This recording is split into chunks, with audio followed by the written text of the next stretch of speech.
হযরত মুসা আলাইহিস সালাম একজন আল্লাহর বিখ্যাত নবী, নাম শুনেছেন না শুনেছেন? বিখ্যাত নবীর নাম শুনেছেন না শুনেন নাই? মুসা নবী নাম শুনেছেন? শুনেছেন? তো মুসা নবী একদিন আল্লাহকে জিজ্ঞাসা করছে, আল্লাহ আচ্ছা আমি তোমার সঙ্গে কথা বলি, তুমি আমার সঙ্গে কথা বলো, এরকম আর কোন মানুষ পৃথিবীতে আসবে যে কথা বলবে? তো আল্লাহ পাক বাঁচায় মুসা, হাসতে বাঁচায় মুসা, কি বলিস কি? বলে কেন কথা হবে? বলে শোন, তোর সাথে কথা বলি চারটা ভাঁজি। কটা ভাঁজি? চারটা। এক নম্বর ভাঁজ হলো তুর পাহাড়ে ছাড়া বলবো না। দুই নম্বর ভাঁজ হলো পর্দার বাইরে বলবো না। তিন নম্বর ভাঁজ হলো বিষয় বেঁধে বলবো। চার নম্বর ভাঁজ হলো টাইম বেঁধে বলবো। যতটা টাইম ততটা বলবো, তার বেশি বলবো না। যে বিষয় বলবো সেই বিষয় বলবো, অন্য বিষয় বলবো না।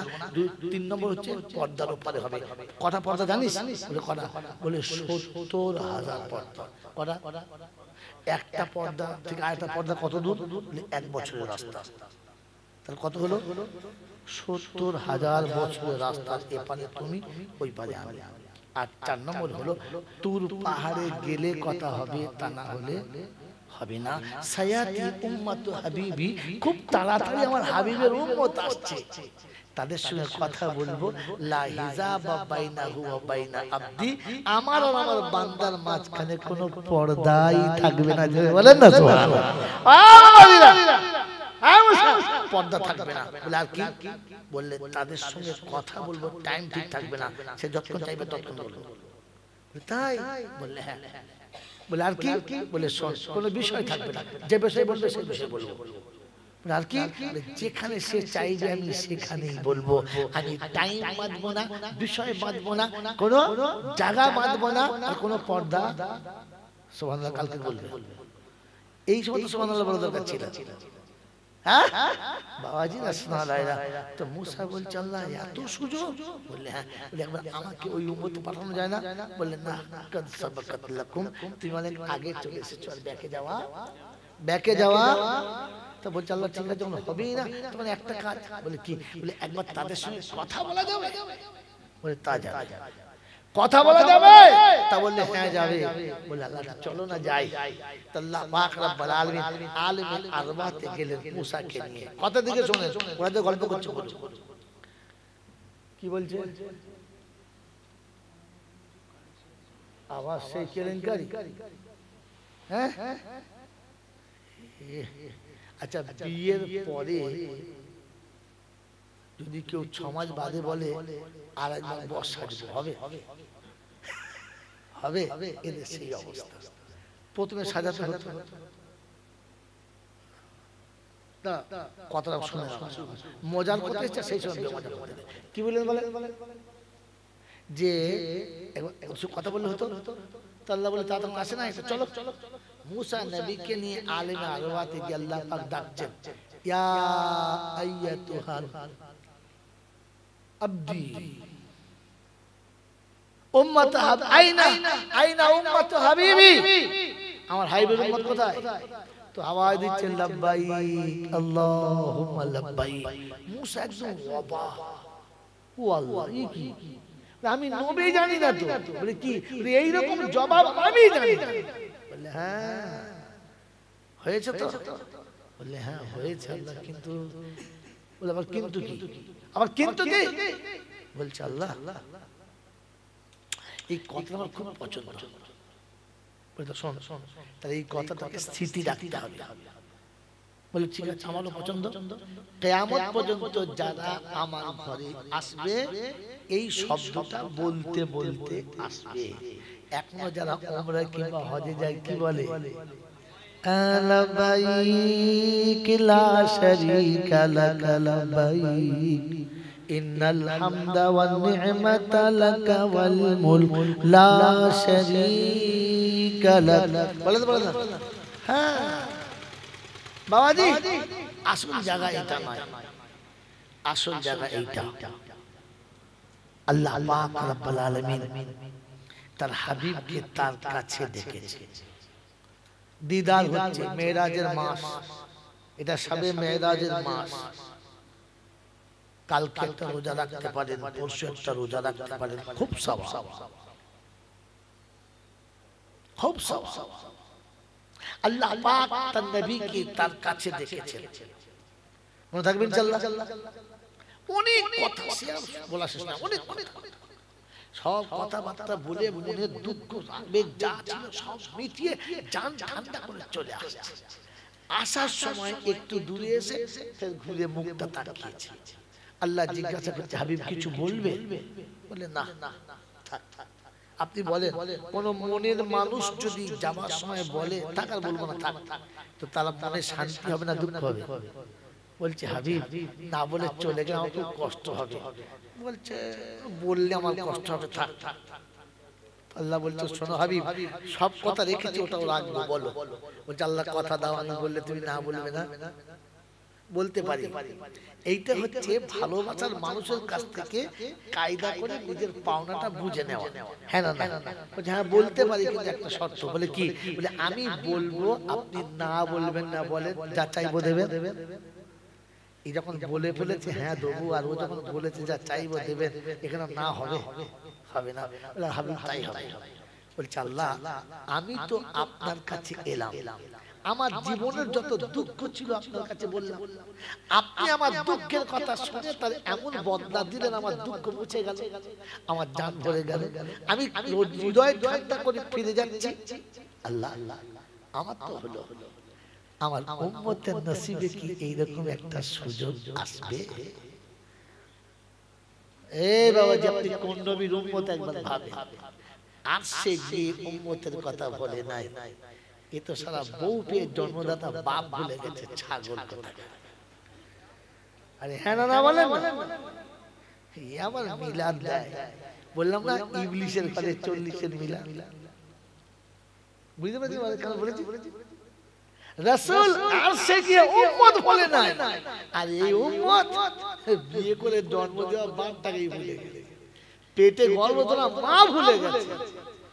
এমন ইবলিশের ঘরে 40-এর মিলাদ হলে আর ফেরেশতা নামবে? আরে মানুষ হব, মানুষ হব, ফেরেশতা নামবে না। গল্প শুনে নেন। আল্লাহর নবী বললেন আল্লাহ হবে আমার উম্মতের নসিবে? তো আল্লাহ পাক শোনাচ্ছে, হাবিব একটা প্রবাদ বাক্য জানো না, টাকা থেকে সুদের মায়া বেশি। হ্যাঁ না বল? ছেলে থেকে নাতির মায়া। জোরে বলে কি করে বুঝবে না? ছেলে বলছে আব্বা 50টা টাকা দাও, এই নিয়ে যা। আর দাদুর কাছে যখন নাতি বলে দাদু 50 টাকা দাও, দাদু ভাই এলা ও নিয়ে যেতে বলেন, দাদু উঠে যায়। বেটাকে নিয়ে যেতে হয় আর নাতিকে দাদা আগে দিয়ে দেয়। হ্যাঁ না বলে? মায়া কার উপরে বেশি? নাতির উপরে। তো আল্লাহ পাক শোনাচ্ছে ছেলে থেকে নাতির উপরে দরদ বেশি। আর তুই শুনে রাখ হাবিব, তোর থেকে তোর উম্মতের উপরে আমার দরদ বেশি। বলুন সুবহানাল্লাহ। কারণ শোন, আমি তোর উম্মতকে দুনিয়াতে পাঠাতাম না, আমি তোর উম্মতকে এমনি পাস করে দিতাম, এমনি পাস করে দিতাম, কিন্তু শুধু খালি উম্মতের কাছে বিজয়ী করার জন্য পাঠিয়েছি।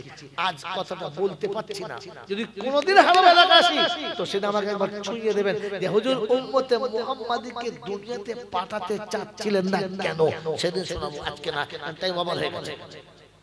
মেরে মোহতারাম বুজুর্গ, তো আল্লাহ পাক শোনাচ্ছেন হাবিব শুনে রাখো, তোমাকে জমিন থেকে ওযু করে নামাজ পড়ে বোরাকে চেপে জিবরাইলের সাথে করে আরশে আসতে হয়েছে। তোর উম্মত যখন আমার সঙ্গে দেখা করতে চাইবে, ও ওযু করে পবিত্র হবে, আসমানের দরজা অটোমেটিক খুলে যাবে, ও নামাজের মুসাল্লা বিছিয়ে দেবে, আর আরশ থেকে কুরসি নেমে সিজদার জায়গাতেই চলে যাবে। যাবে বলেন সুবহানাল্লাহ। তোর উম্মত আল্লাহু আকবার বলে নিয়ত বাঁধবে, আর তোর রব গিয়ে নামাজের মুসাল্লার সামনে বসে থাকবে। তাই আল্লাহ নবী বলেছেন আস-সাজিদু ইয়াসজুদু কাদামাই রহমান, যখন সিজদা করনেওয়ালা সিজদা করে রহমানের দুটো কদমের উপরে সিজদা করে। যদি বলেন সুবহানাল্লাহ। আল্লাহ পাক শোনাচ্ছে আমি তোকে এই উম্মত করেছি যে উম্মতের জন্য আমি আল্লাহ সিজদার কথা বলেছি। মনে থাকবে ইনশাআল্লাহ? কি বলেছেন? দোয়া করব? অত কানের কাছে বললে হবে না, তুলে নিয়ে যাবে। বাজিরা সোনারা লালীরা আমার জ্ঞানী জনেরা সুধী মানুষেরা আমার সোনামণি মায়েরা বলেরা ঠান্ডা মাথায় কথা শুনে রাখে আল্লাহ পাক শোনাচ্ছেন তাই নবী সুজা সালাতু মিরাজুল মুমিনিন আমার মেরাজ আরশে হয়েছে উম্মত তোমার মেরাজ ফারসে হবে যদি বলেন সুবহানাল্লাহ কেন বলেন আরে ভাই চ্যালেঞ্জ করে মৌলবীকে বলতে গেলে না রাত ভর চোখের পানি ফেলতে হবে মুমিনের মেরাজ ফারসে কেন আরশে কেন না বন্ধু শুনে রাখেন যেদিন উম্মতের কাছে লাঞ্ছিত হয়ে রাসূল ধুলাতে শুয়ে গেছেন ওদিন আল্লাহ বলেছিলেন এতদিন ফয়সালা আরশে হয়েছে এখন ফয়সালা ফারসে হবে এতদিন ফয়সালা আমি দিয়েছি আজ ফয়সালা আমার হাবিব দেবে যদি বলেন সুবহানাল্লাহ যে হাবিব জমিনে ফয়সালা দেবে ও আরশের মালিক ওই উম্মতের সামনে গিয়ে দাঁড়াবে তাই আল্লাহ নবী বলেন ইনতাবুদুল্লাহ কান্নাকা তারা যদি ইবাদত করো তো মনে করো দেখে দেখে করো আল্লাহকে দেখতে পাচ্ছি ফাইনাম তারা ওয়া ইল্লাম ইয়ারা আর যদি দেখতে না পাও তো মনে করো আমার অন্ধ চোখ দেখতে পাচ্ছে না কিন্তু তিনি আমাকে দেখছেন তিনি সামনে আছেন মন থাকবে ইনশাআল্লাহ মন থাকবে ইনশাআল্লাহ এই বন্ধু অনেক গল্প হলো তা মুসা তখন বলছে আল্লাহ যা হয়েছে হয়েছে সব হয়েছে হোক যাক ও আর আমার দ্বারা অত দ্রুত হতে পারবো না তবে একটা কথা জানতে চাচ্ছিলাম বলে কি বলছে জান্নাতে আমার বন্ধু কি হবে বলেন তো যে আমার সাথে সাথে থাকবে জান্নাতে সবার একটা করে বন্ধু থাকবে আমার বন্ধুকে আল্লাহ বলে কসাই মুসা হাসছে বলছে সে কি ঝামেলা দেবেন আমি নবী আর কসাই কোনো জোড়া হলো আমার বিয়াই আমি চাচা তো চাচি হবে দোকানদার হবে আমি ব্যারিস্টার আমার বিয়াই ব্যারিস্টার স্কুল হেডমাস্টার হবে কি জি আমি একজন ইঞ্জিনিয়ার আর আমার বিয়াই মুচি তাই হয় আমি নবী মুসা কসাই আল্লাহ বলেন কাউলুন আল ফাসল আমি যা বলেছি ওটাই ঠিক তো মুসা তো খুব চড়া নবী গরম গরম দেখুন ওলি দুরকম হয় নরম হয় গরম হয় নবী দুরকম হয় নরম হয় গরম হয় নমুনা শোনা দিল্লিতে এক সময়তে দার্স চলছে যে প্রতিটি শহরে যদি 40টা করে ওলি থাকে একটা করে আব্দাল থাকে যদি না থাকে শহর ঝামেলা বলে হবে বলে বলছে হুজুর দিল্লিতে এই সময় আল্লাহ ওলি কোথায় আছে বলুন তো বেচারি বলে ফেলেছে জামে মসজিদের সামনে তরমুজ বেচছে তালেবেলা তো এদের যে শয়তানের উপরে দাম ওই চক সালা দেখে আসে ওলি করে সত্যি কিনা দুপুরে ভাতকে বলছে আমরা শুয়ে চলে আসছে গিয়ে দেখে এই তরমুজ সাইজ কি তরমুজ আসলে তো সে তরমুজ নয় আর ও ফলওয়ালা নয় আল্লাহর ওলি বসে আছে ওই বেশি ব্যবসায় বড় তরমুজ মিঠা হয় বানাও তো বানায় আধেক তরমুজ খেয়ে लिए एकदम फीका ये नहीं खाया आधेक खेल क्यों दे बोल चाचा बेटा अगर मीठा नहीं है तो छोड़ दो उसको दूसरा ले फिर से वो आधेक खी आधेक नष्ट कर फिर दे बोलते बेटा जब हमारे पास कोई मीठा नहीं है तो छोड़ दो চলে যাচ্ছেন বলছে শালা যদি দোকানদার হতো মেয়েদের চামড়া ফাটিয়ে দিত তিনটে তরমুজ 3-10-30 কেজি হবে কেটে ফেলে দিয়েছে এমনি ছাড়তো ওলি হবে সত্যি কত বোঝেন চলে শুয়ে আছে একদিন প্রচন্ড রোদের সময় এই তালবেলা কপালে কষ্ট আছে হুজুর কি যদি মনে না করেন একটা কথা বলবো কি এই গরমের সময় আল্লাহ ওলি কোথায় আছে ঘন্টা আছে দিল্লিতে ঘন্টা জায়গা আছে ঘন্টা খাচ্ছে দেখবি মাটির হাড়িতে করে পানি খাওয়াচ্ছে সবাই গিয়ে দেখে হ্যাঁ প্রচন্ড রোদের মাঝখানে ছোট্ট একটা মাটির হাড়ি একটা হাতে ওই নারকেলের মালাতে ওর ভেতর ভরছে এক মালা করে দিচ্ছে মানুষ খাচ্ছে চলে যাচ্ছে এত ঠান্ডা পানি ফ্রিজ এরকম ঠান্ডা হয় না ওই পানি সারাদিন বিয়ে থেকে দিচ্ছে পানি আর ফুরোয় না আর খাওয়াতে বন্ধ হয় না এরাও গেছে গিয়ে যেই পানি দিয়েছে গরম फिर एक बार मुझे नहीं बिल्कुल गरम जेमनी बोले थे गरम है मालाटा रेखे दिए कान में तो टेने सारा अपने चौड़े में बोलचे मुझे तरबूज वाला मिला है क्या ये तक पेचा बंद हो गया ये साल हमें तरबूज वाला साले की करके बुझलो की करे क्यों है মানে অলিতে অলিতে কানেকশন আছে ও নরম ছিল কিছু বলে নাই এ মাল গরম ছিল এক চড়ে একদম না পাগলা হয়ে গেল মাথা ঘুরতে ঘুরতে মাদাসে এসে হুজুর কইরে তাকে হুজুর নাই কারণ ইনিও তাই কথা বলেন না কারণ ওলি না হলে ওলি চিনতে পারতো না বন্ধু সব ওলি সমান না সব ওলি সব নবী সমান না টাইম স্ট্যাম্প বেশি আপনাকে শোনাবো না বন্ধু অনেকে মনে মনে বলে আমরা মনে হয় গল্প জানি না এক একটা ওলির গল্প বললে না ফজর পর্যন্ত পেট ছাপ করতে দেবো না ইনশাআল্লাহ আর এমন কায়দা করে বলতে জানি 7:30 ভিতরে কথা কি বুঝলে 10টা কথা বলে 7:30 কথা 2:30টা সত্য বাকি সব গেঁজা করি কথা এমন গুলিয়ে বলবো না আপনার মনে হবে যেন ফেরেশতা বলছে আসমান থেকে নামছে কিন্তু মিছ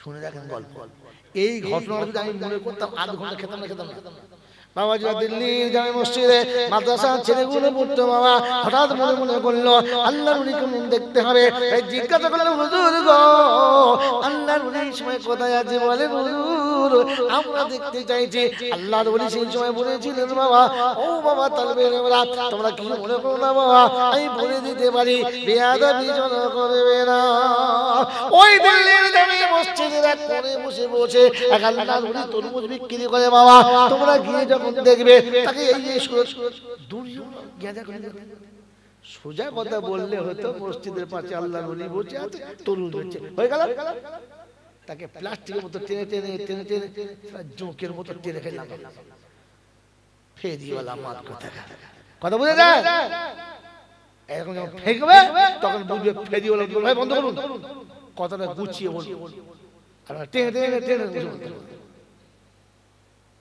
কথা বুঝতে পারেন না জাতি সর্বনাশ করছে পীরে আর তার থেকে সর্বনাশ করছে এই মাতালদের সুরে উদুম টেনে যাচ্ছে এরা তাই হযরত মূসা নবী আল্লাহকে জিজ্ঞাসা করছে আল্লাহ জান্নাতে আমার সাথী কসাই হবে তাই হয় বলছে হ্যাঁ আমি যা বলছি ঠিক তো বলছে আল্লাহ বলেন তো লোকটার নমুনা কি রকম বলছে শোন জানতে চাচ্ছিস হ্যাঁ ধর্মতলা যাবি ধর্মতলায় তেমাতার পাশে দেখবি গোশের দোকান ওইটা সকালবেলা উঠে মুসা ধর্মতলায় চলেছে এই ধর্মতলা নয় বুঝানোর জন্য বলেছে সকালবেলা গোশের দোকান ধর্মতলায় খোঁজে না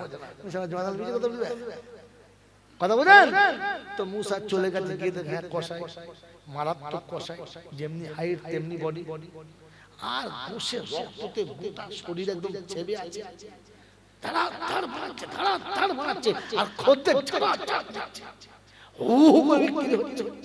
একটা বড় গরু জবাই করেছে যার খুব নরম গোশটা যেটা মজাদার গোশ ওখান থেকে বেশ 1/2 কেজি মতো গোশ কেটে বার করে দিয়েছে এক পাশে রেখেছে গোটা গরু সব বিক্রি হয়ে গেছে এইবারে ওই গোশটা বার করে ভালো করে ছুরি দিয়ে কিমা বানিয়েছে ফার্স্ট ক্লাস করে কিমা বানিয়েছে প্লাস্টিকের চিকে ভরে ঝোলাতে ভরে চেন টেনে সাতার নামিয়ে এবার চলে যাবে সন্ধ্যা হয়ে গেছে মুসা আস্তে করে কাছে গিয়ে বলছে আসসালামু আলাইকুম ওয়া রাহমাতুল্লাহ ওয়া আলাইকুম আসসালাম কি খবর ভাই ও তো জানে না এই মুসা কি খবর ভাই বলছে ভাই আমি বিদেশি মানুষ রাস্তা যাচ্ছিলাম একটু রাত হয়ে গেছে তা আপনার কাছে মেহমান হওয়া যাবে আজকে দিনটা বলছে হ্যাঁ হয়ে যাবে অসুবিধা কি আছে অবশ্যই হয়ে যাবে তবে আমার একটা শর্ত আছে তো মুসা বলছি আবার কি ভাই মেহমানের শর্ত কি বলছে ভাই শুনুন আমি এখান থেকে সোজা ঘরে যাবো না আমার রাস্তা একটু হোল্ড করবো কাজ আছে ছাড়বো তারপরে যাবো চলো চলে এবার মুসা চলেছে কসাইয়ের সঙ্গে শহর ছেড়েছে গ্রাম গ্রাম ছেড়েছে মাঠ ছেড়ে আবার গ্রাম গ্রামের শেষ প্রান্তে গিয়ে দেখে একটা ছোট্ট ঝুপড়ি পাড়া ঘর তার ভেতরে নিয়ে গিয়ে বলছে বসো তা বসে বেচারি দরজা খুলে ভেতরে চলে গেছে এই মুসা তাকিয়ে দেখছে ঘরটা ছোট মতো ঝুপড়ি মতো কিন্তু টিপটপ পরিষ্কার পরিচ্ছন্ন চাকাচ ভেতরে ঢুকে রান্না করে ঢুকেছে ঢুকে আটা বার করে ছানছে চিন্তা করছে আটা ছানছে যাহা যা কিছু বলবো না চুপ করে বসে তারপর দেখে আটা ছানার ফলে চুলো ধরিয়েছে চিন্তা করছি কি মুশকিল জিজ্ঞেস করবো, আবার চিন্তা করছি একবার ঠকেছি দ্বিতীয়বার আর ঠকবো কোথায়? খিজির আলাইহিস সালাম ঠকেছি। আল্লাহ নবী বলেন লাউ সাবারা মুসা লালিমনাল খায়রান কাসীরা, যদি মুসা একটু ধৈর্য ধরতো তাহলে অনেক ভালো ভালো জিনিস জানা যেত। বেচারা হরমর করে সর্বনাশ করছে আর 3 বলি আউট। তো মুসা বলছে ওখানে ঠকেছি আর ঠকবো না, ঠক ঠক আর ঠকবো না, যা করব কথাই বলবো না। দেখে বেচারা আটা ছেনে রুটি করলো, তারপরে গোশতটা বার করে সুন্দর করে কিমা রান্না করলো, দস্তরখান পাতলো, পানি দিল, রুটি দিল, কিমা রাখলো। এরপরে ভেতরে ছোট্ট ঘরের দরজা খুললো, ভিতর থেকে একটা বৃদ্ধা মহিলাকে কোলে করে ফাঁকে বার করছে। কতটা বৃদ্ধা? গায়ে চামড়ার হাড় ছাড়া কিচ্ছু নেই, মাথায় চুল নেই, মুখ আছে দাঁত নেই, চোখ আছে দেখার ক্ষমতা নেই, এমনি করে পাতাটা তুলে তাকাতে হয়। কোন রকম করে করে করে তুলে বসাবে তা বসতে পারে না। তো মুসা আগে বসেছে, কসাই আগে বসেছে, লোক মেয়েটাকে সামনে বসিয়ে সিনার উপরে শুইয়ে নিয়েছে, মুখটা মুখের কাছে। ফের রুটি নিজে হাতে ছিঁড়ে কিমাতে ভালো করে মাখিয়ে পাখির ছানার মতো ঠোঁটের কাছে ধরছে, আর উনি হাত করলে টুকটুক করে দিচ্ছে, আর উনি খাচ্ছে। পেট ভরে খাওয়া হয়ে গেছে, মুখটা সুন্দর করে মুছিয়ে দিয়ে কোলে করে তুলে কোণের পুরাতন কাপড়টা নামিয়ে দিয়ে, বাসি কাপড়টা নামিয়ে দিয়ে, সুন্দর একটা কাপড় পরিয়ে দিয়ে কোলে করে শুইয়ে দিয়েছে। ওই সময় ভদ্র মহিলা হাত তুলে কি যেন বলছে, যার মুখে দাঁত নেই তার কথা বোঝা যায়, আর বাইরে বসে আছে বুঝতে পারছে, দেখতে পাচ্ছে কি যেন বলছে। তারপরে থালা বাটি গুছিয়ে ধুয়ে মুছে রেখে দিয়ে দরজায় চাবি লাগিয়ে এবারে বলছে বন্ধু চলো, দেরি হয়ে গেছে, কিছু মনে করো না, ওই যে শেষের বাড়িটা আমার, ওখানে খানা খাওয়াবো, চলো। মুসা নবী দেখছে আর সহ্য করা যায় না, যাই হোক বলি ফেলি। কি বলি? বলছে ভাই কিছু মনে না করে তার কথা বলবো। বলে কি? বলে এই ভদ্র মহিলা কে? বললেন ইনি হলেন আমার মা। এই বড় যে ছেলেরা, তোমাদের জলসার শেষ নসিহত। বলে মা? বললে হ্যাঁ। তো মা? বললে হ্যাঁ। কি ব্যাপার? বললে শোনো, সকালে ঘুম থেকে উঠি, ছোট্ট ঘর, 2 বাচ্চা চিল্লাচিল্লি করে, তাই সকালে ঘুম থেকে উঠে ফার্স্ট মার কাছে আসে, মায়ের বিছানা থেকে তুলি, বাসি বিছানাটা পাল্টে দিই। মা বয়স্ক, যদি কোনো সময় শরীর নোংরা হয়ে যায় নিজে হাতে ওটাকে ধুয়ে পরিষ্কার করি। মায়ের বাসি কাপড়টা আমি পানিতে ভিজিয়ে দিই, মাকে পরিষ্কার করি, মাকে সুন্দর বিছানায় শুইয়ে দিই। তারপরে ওই নোংরা কাপড়গুলো নিজে হাতে ভালো করে কাচি, কেচে শুকোতে দিই। তারপরে মাকে টিফিন খাওয়াই। এরপরে হাত মুখ ধুয়ে আমি বাড়িতে গিয়ে টিফিন খাই, তারপর দোকানে যাই।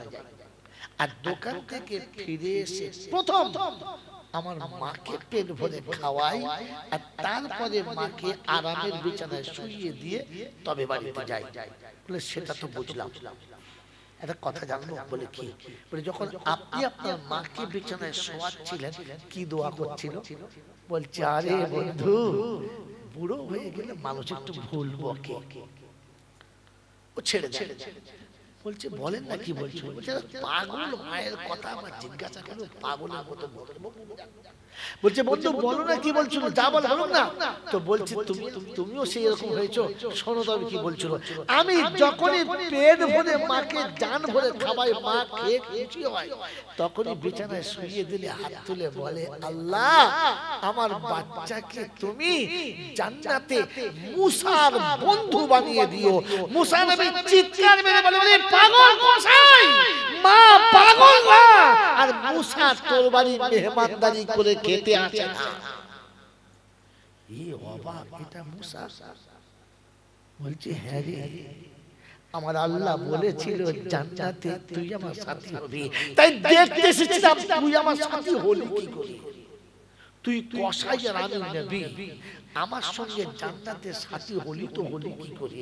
এখন বুঝছি মা যেটা বলেছে ওটাই ফাইনাল। কারণ এতবার খুশি হয়ে বলেছে যে আল্লাহ আমার সাথে তোর বন্ধুত্ব করে দিতে বাধ্য হয়েছে। আর তার হাবিবকে দিয়ে বলে দিয়েছে, হাবিব বলে দিস উম্মতকে, আমি বলে দিচ্ছি মুসা তোকে, জান্নাতে তোর বন্ধু একটা কসাই হবে, তোর কসাই হবে একটা বন্ধু। মেরে মোহতরম দোস্তর বুজুর্গ, আমাকে ক্ষমা করবেন, যাতে কসাই ছিল, যাতে কি ছিল? কসাই ছিল। বন্ধু কার হলো? মুসা নবীর। কার? মুসা নবীর। কার দোয়াতে? জোরে বলেন না কার দোয়াতে? আরো জোরে বলেন কার দোয়াতে? মায়ের দোয়াতে। আমি আপনি বসে বসে বলি না মা চিনি, মা চিনি। মায়ের দোয়া নিয়েছি কোনদিন? মা কাকে বলে মনে পড়ে? হ্যাঁ, এই বাবাজিরা, তোমাকে আমাকে পেটে নিয়ে দুমুঠো খেতে পারে নাই, ভালো করে শুতে পারে নাই। জিন্দেগিতে তোমাকে পাওয়ার পরে নিজের শখ আহ্লাদ কিচ্ছু বাকি রাখে নাই, সবটুকু তোমার কাছে ঢেলে দিয়েছে, নিজেরটা পুরো ডিলিট করেছে, আর তোমার সবগুলো অ্যাকসেপ্ট করেছে। তুমি যা বলেছো মা মেনে নিয়েছে, মায়ের কোনো কথাই তো তুমি মানো নাই। হে বন্ধু, আজকে জলসা দিয়েছো না, তাই তোমাদের পায়ে হাত থেকে বলে যাচ্ছি, যদি দোয়া নেওয়ার ইচ্ছা থাকে তো মার কাছে নিও। কার কাছে? জোরে বলেন কার কাছে? মায়ের কাছে। কেন জানো? কেন জানো? আল্লাহ পাক রব্বুল আলামিন বলেন, আমি যদি কারোর সুপারিশ মেনে নিই, আমি যদি কারোর কাছে বসলে রাজি হই, তো সেটা তোর মা, সেটা তোর মা, সেটা তোর মা। তুই যখন মায়ের কোলের কাছে বসিস না, তখন ফেরেশতারা গর্ব করে, আমার কাছে বলে, আল্লাহ, এক বাচ্চা তার মায়ের কোলের কাছে বসেছে, কি সুন্দর দৃশ্য, দেখলে জান ভরে যায়। আল্লাহ পাক বলে, ভালো করে দেখ, ভুল দেখছিস না তো? বলছে, আল্লাহ না, ভুল দেখি নাই, বাচ্চা মায়ের আঁচলের কাছে বসেছে, বাচ্চা মায়ের কোলের কাছে বসেছে। আল্লাহ পাক বলে, ফেরেশতা তুই ভালো করে দেখ, ভুল হচ্ছে। বলে না, তো আল্লাহ পাক বলে, শোন, গোটা দুনিয়া দেখেছে যে বাচ্চা মায়ের কোলের কাছে বসেছে, ফেরেশতারা দেখেছে বাচ্চা মায়ের কোলের কাছে বসেছে, তোরা দেখেছিস বাচ্চা মায়ের কোলের কাছে বসেছে। আমি আল্লাহ আমার রহমতের নজর দেখেছে, আমার বান্দা জান্নাতের দরজার উপরে বসে আছে, জান্নাতের দরজার উপরে বসে আছে। যার কোলের কাছে বসলে জান্নাতের চৌকাঠে বসা হয়, যার আখিরাত তলাতে বসলে জান্নাতের চাদরের তলাতে বসা হয়। এমন মার কাছে দোয়া নিয়েছো? নিয়েছো? মা বাড়িতে আছে? এ মা বাড়িতে আছে? গোটা শীত তো চলে গেল, সত্য কথা বলো না, বান্ধবীর জন্য কত রকমের ক্রিম এলো, নিজের ছেলে মেয়ের জন্য কত রকমের পোশাক এলো। মার কাছে বসে কবে জিজ্ঞাসা করেছো বলো, মা এই শীতের রাতে তোমার কি লাগবে বলো? যে মা বর্ষাকালে আমার পায়ের তলায় তেল দিতে বলে নাই, শীতকালে আমাকে গরম কাপড় ঢাকা দিতে বলে নাই, যতবার ঘুম ভেঙেছে ততবার হাত দিয়ে দেখেছে বাচ্চাটা ঢাকা আছে কিনা। খোদার কসম করে বলছি, একটা রাত কখনো উঠে দেখেছো আমার মাটা বিছানায় আছে কিনা? একবার দেখেছো? বলো না, একবার দেখেছো? আজকে জলসাতে হুজুরদের দোয়া নিচ্ছ তো শুনে রাখো, কিয়ামত পর্যন্ত 18,000 আউলিয়া দোয়া করলে যে নেকি হবে, মা একবার আহ বলে দিলে সবটা পুড়ে ভস্ম হয়ে যাবে, সবটা পুড়ে ছাই হয়ে যাবে, কারণ কোনো দোয়া টিকে না, কারণ মায়ের আহটা আরশ পর্যন্ত তলিয়ে দেয়। মনে থাকবে ইনশাআল্লাহ, মনে থাকবে ইনশাআল্লাহ। কোরআন